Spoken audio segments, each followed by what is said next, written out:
කෙනෙක් නෙවෙයි.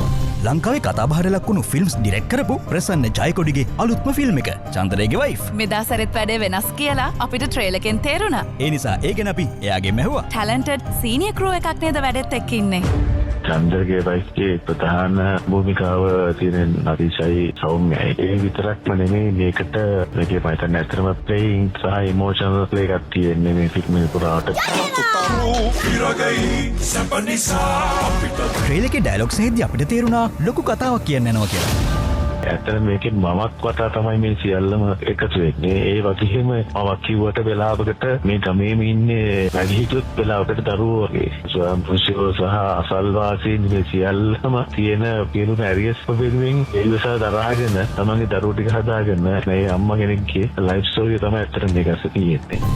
ෆිල්ම් එක බලන්න ඕනේ කවුද? මේක ඇත්තටම අපේ ලංකාවේ සියලුම ප්‍රේක්ෂකයන්ට ළමයින් ඉඳන් වැඩි සියල්ල දක්වාම බලන්න පුළුවන් චිත්‍රපටයක්. හැමෝටම තමන්ගේ කොටසක් විඳින්න පුළුවන් තැනක් තියෙන චිත්‍රපටයක්. මම හිතන්නේ මගේ චිත්‍රපටවල පොදු ප්‍රේක්ෂකයා අරමුණු කරගත්ත පළවෙනි චිත්‍රපටය තමයි චන්දරගේ වයිෆ්. මේ මාසේ අපිට බලන්න පුළුවන්.